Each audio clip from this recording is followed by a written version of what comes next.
Okay, before we take a look at the Rapido 44 tonner that I rusted, weathered, and decaled, I want to show you the products that I used. The first thing I did is I put on the decals, which I printed myself on clear decal paper. And because it's inkjet, I then hit it with this Mr. Hobby, which is a gloss coat. Just spray it lightly over the decals so you don't lose that ink when you dip it in the water. Then the second thing I did once those decals were setting is I gloss coated the areas of the engine shell where I was going to put the decals. So you want to put the decals on a gloss coat. So this stuff works great. There's a lot of different things you can use. This isn't super hot, so it doesn't burn the paint, and it's safe on the decals. So once that dried on the engine, the decals were ready. I cut those out, and I used this Tester's decal set. There's also a micro set, which is another brand. This is basically like a vinegar solution. You put it on the area where you're going to put the decal, and that helps it move around. It helps it adhere. Once you get them where you want them, this is a critical step. A solvent.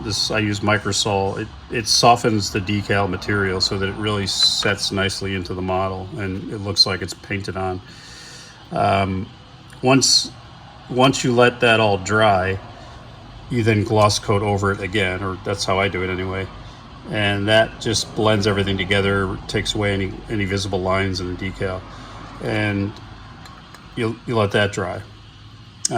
So once the decals were all set, I moved on to, I had the windows out of the shell so I didn't get those messed up. I just used this, it's an oil-based wash. It's a black wash, Panaline accent color. I put it over the entire shell, including over the decals, and then I quickly dabbed it with paper towels. Reason being, it kind of just gives a subtle darkening to the paint, give it a bit of a grunge look, but more importantly, it fills in the grills and the lines so that those details really stand out. Let that dry, and then moved on to the powdered pigment phase. First thing I did is I dull coated the whole thing. So it did a couple things. It blends everything together. It took away the gloss of that decal, and it gives something for the powdered pigments to bite into. My only complaint about this is it's a little bit easy to scrape off. There's other brands out there, probably less expensive, that maybe are more durable, but I use that. It's my go-to. And then powdered pigments to give dirt and rust and streaks. These are the three I use most often. Desert Dust, it's Vallejo powdered pigment, the Burnt Umber, and the Natural Iron Oxide, which is basically like a black. And then I sealed all that in with dull coat again. And sometimes dull coat will take away the color of the powdered pigments. When you're using darker pigments like this, it doesn't really do that. So I was okay sealing the powdered pigments in. Then I moved on to creating rust, more rust than just what I got with the powdered pigments. So some chips and streaking.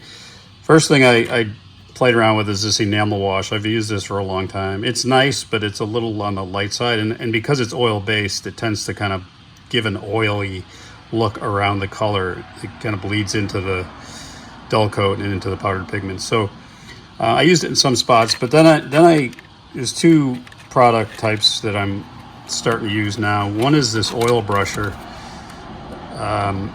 There are 3 different canisters specifically for rust, and there's 3 colors in their set for rust. You've got a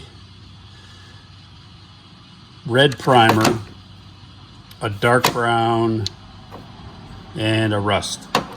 And they're oil based, but they dry fairly quickly. So I just brush it on something, in this case just here, and then I use a fine brush. It has a brush in this. When you open it up, you pull this out and there's a brush on the end of it, but I like using a finer brush. And then you can paint small details in different colors. And the other thing this is nice for is if you want to do dry brushing, which is what I did on the roof of the engine, the whole top of the engine. You can either use a sponge, like a makeup sponge, or you could just do a dry brush. So I used a combination of the darker rust and then the dark brown, and I dry brushed that all over the top of the locomotive, and that gave kind of that surface rust that you typically see on older equipment. Then the other thing that I started using is acrylic by Vallejo, and this is a rust set. It comes with more colors, but these are the ones that I used in this project. So I used an orange brown, I used a chocolate brown, I used a light rust and a dark rust.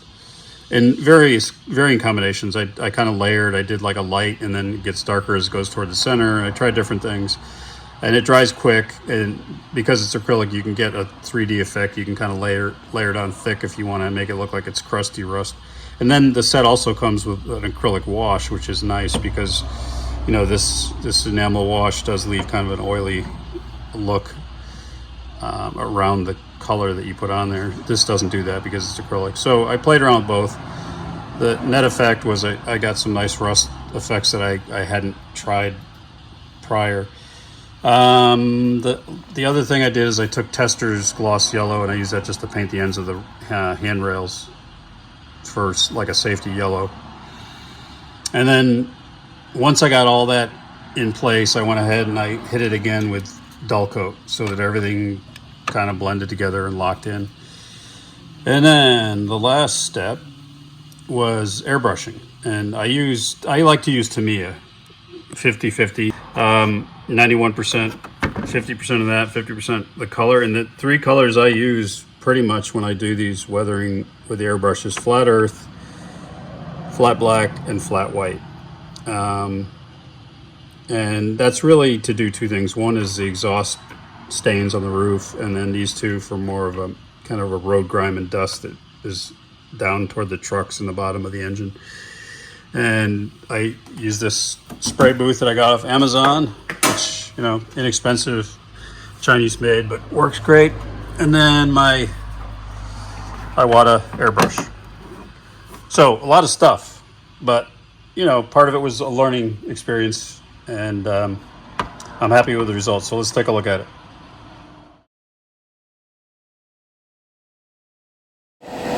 All right, YouTubers, I want to give you an update on the weathering of this Rapido 44 tonner, and I apologize for the fan noise in the background, but in order to get the lights to work on my booth here, I have to have the whole thing on. There's not a light versus fan switch, but you can see what I've done. I've done quite a bit of rusting, oxidizing the paint, and I've done some airbrushing to give some road grime on the trucks and the bottom part of the engine, and quite a bit of rust on the roof, and some exhaust smoke. Combination of airbrushing, dry brushing, and powdered pigments. And then I painted the end of the rails yellow, and a bit of rust there. There's rust throughout. Let me get closer.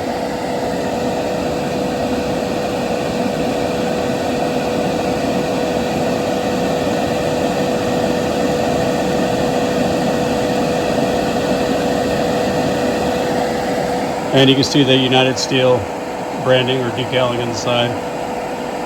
So I wanted, since this is late 90s, early 2000s, if there was one of these things still operating, assumption is it'd be pretty grungy, and it just works that plant back and forth all day. So I wanted to give that look. The other thing I did is I opened it up and I put a figure inside the cab. It's a detail cab, but there wasn't anybody in there. So let's just take it over to the layout and see how it runs.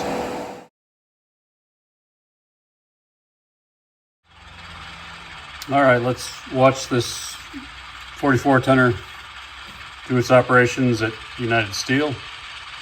There's two cars in the plant, and they're gonna pull them out and shuffle them.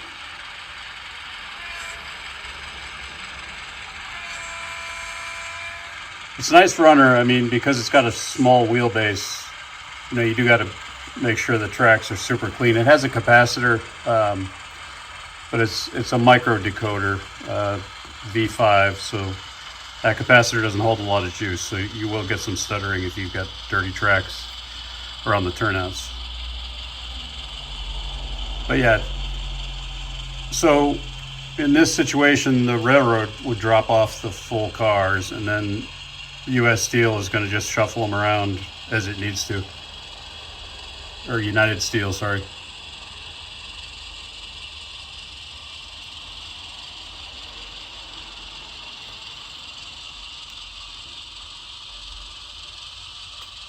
So just got to clear the turnout here. And we'll drop off the first car. I got to get used to the acceleration because it accelerates really slow, and I tend to crank up the throttle to compensate for it, and then it takes off. So something I've got to adjust in Low Programmer. But yeah, it's got good sound. I don't know if you can hear it. I don't have the volume up too high. So right about there is good.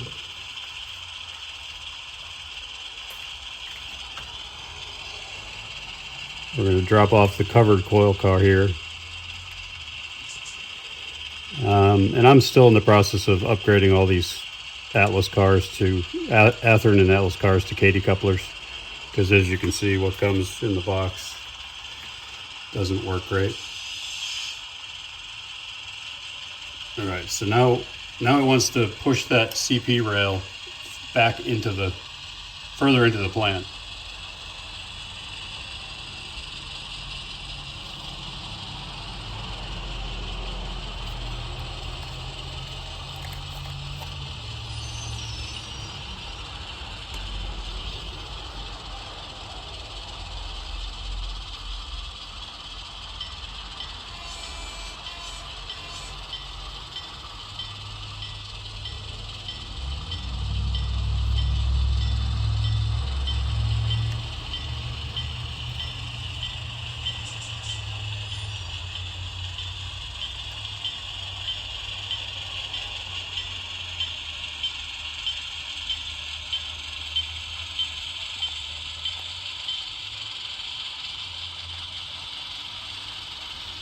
And what we'll do before we do that is, just so that we don't hold up the CSX track, we're gonna get out of here and grab that other car, and then we'll push them both into the plant.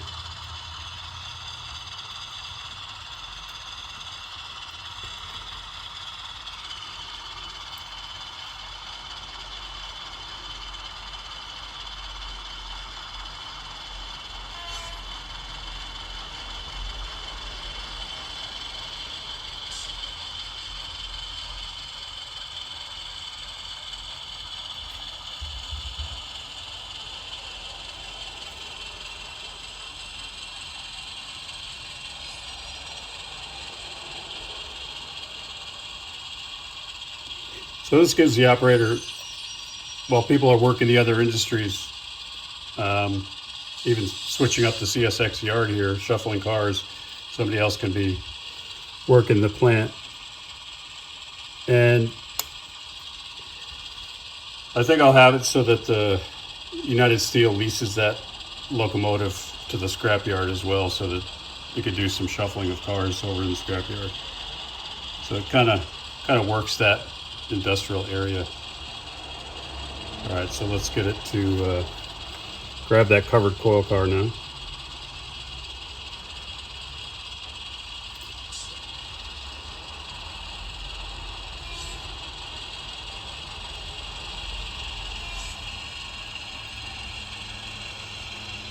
And this coil car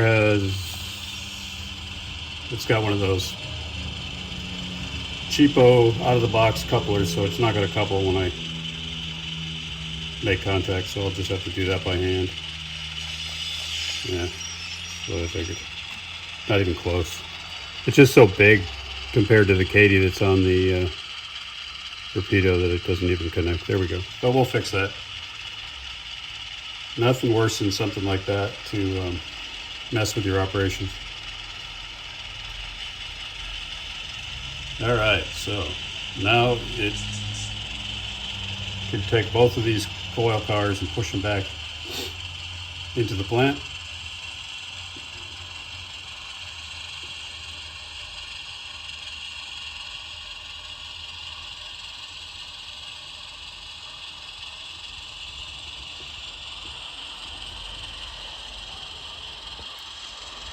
So a better view there so when it comes in.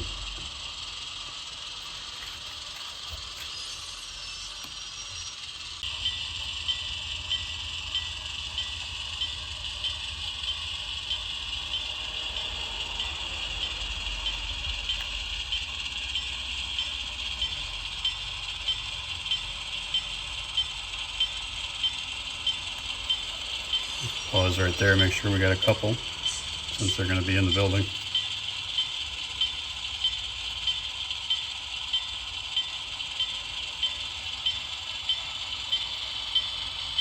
A little too fast, but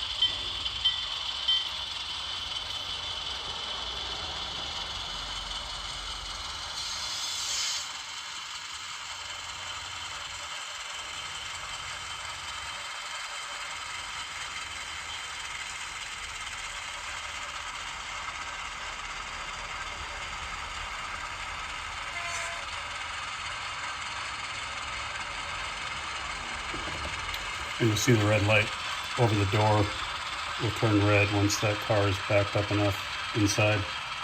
Yeah, it's red now. These are covering the sensor. So there you have it. And I've got a magnetic uncoupler by the door there, but I haven't glued it down yet. So yeah, that is the Rapido 44 tonner, custom lettered and painted for the United Steel plant, which is here. All right, I hope you found that enjoyable, and I hope you like that little engine as much as I do. Cheers.